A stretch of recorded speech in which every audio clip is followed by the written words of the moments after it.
Ó, meu brother, o que eu vou te contar agora vai arrepiar todos os pelos do seu corpo.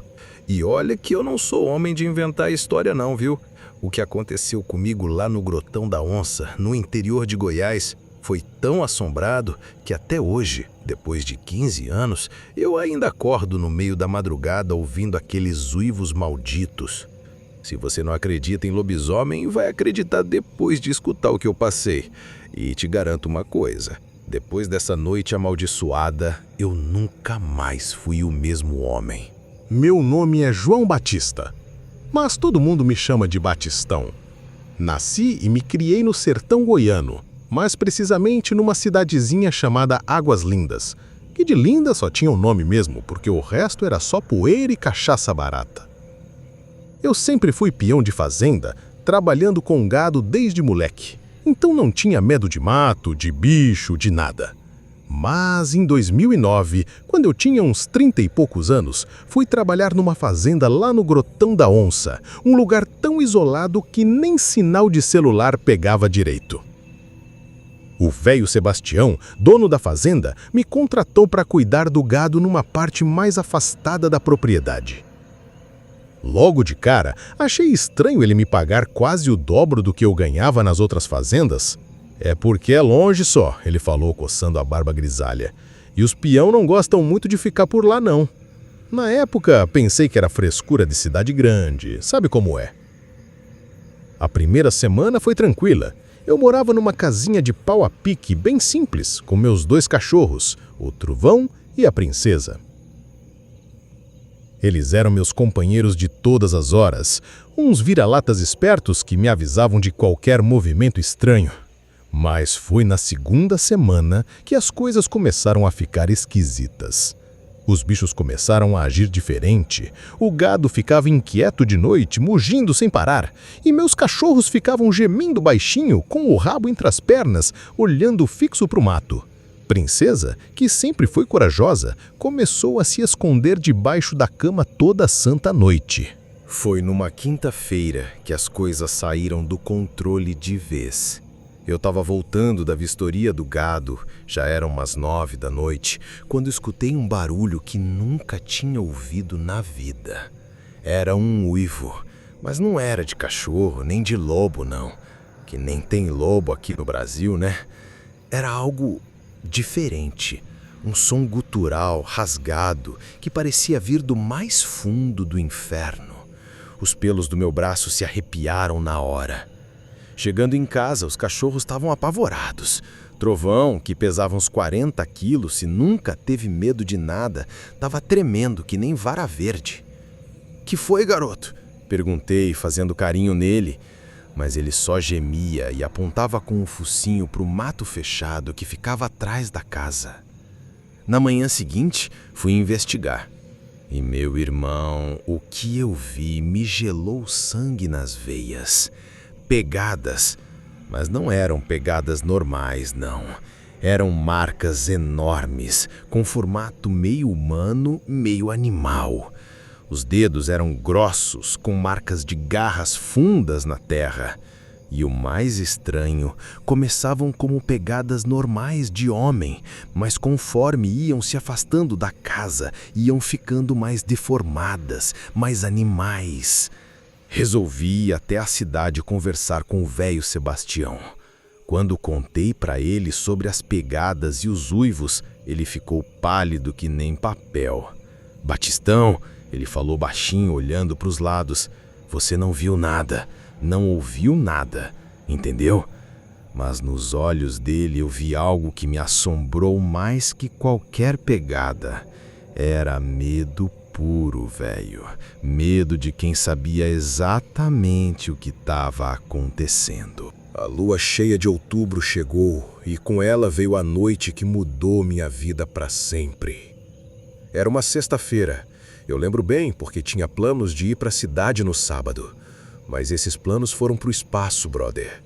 Eu estava deitado na cama, tentando dormir, quando começou aquela inquietação danada. Os cachorros não paravam de choramingar, o gado estava mugindo desesperado lá no pasto, e eu sentia um cheiro estranho no ar, um cheiro de bicho, de suor, de algo podre misturado. De repente, escutei passos pesados ao redor da casa. Não eram passos normais, eram batidas fortes no chão, como se fosse um bicho grande caminhando sobre duas patas. Meu coração disparou. Peguei minha espingarda calibre 12 e fui até a janela, bem devagar. O que eu vi do lado de fora me fez quase desmaiar ali mesmo. Era uma criatura que eu nunca tinha visto, nem em pesadelo. Tinha uns 2 metros de altura, corpo meio humano, meio animal, coberto de pelos escuros e sujos. As pernas eram dobradas, que nem de cachorro, mas ele andava em pé. Os braços eram compridos demais, com garras que brilhavam na lua. Mas o que mais me assombrou foi o rosto. Era um focinho de lobo, mas com olhos humanos. Olhos vermelhos que brilhavam na escuridão e me olhavam diretamente, como se soubesse que eu estava ali. A coisa farejou o ar, virou a cabeça para o meu lado e soltou aquele uivo maldito que eu tinha escutado antes. Mas agora, de perto, era 10 vezes pior. Era um som que parecia rasgar a alma da gente. Meus cachorros se esconderam embaixo da cama, chorando que nem criança. E eu fiquei ali paralisado de medo, vendo aquela abominação dar a volta na minha casa, farejando, procurando uma forma de entrar. Depois daquela noite amaldiçoada, eu não consegui mais ficar na fazenda. Juntei minhas tralhas e voltei para a cidade no mesmo dia. Mas a curiosidade estava me matando por dentro, sabe? Eu precisava entender o que tinha acontecido. Foi quando resolvi procurar Dona Sebastiana, uma senhora de uns 80 anos que conhecia todas as histórias antigas da região. "Menino", ela falou, balançando a cabeça, "você mexeu com coisa que não devia. O Grotão da Onça é lugar amaldiçoado há mais de 50 anos. E então ela me contou uma história que me gelou até os ossos. Nos anos 1960, morava lá um homem chamado Jerônimo da Silva, conhecido como Gerô Brabo. Ele era um sujeito violento, que batia na mulher e maltratava os filhos.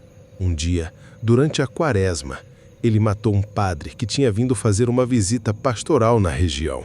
Diz que o padre tinha confrontado ele sobre os maus tratos à família e Gerô, num acesso de raiva, estrangulou o homem de Deus.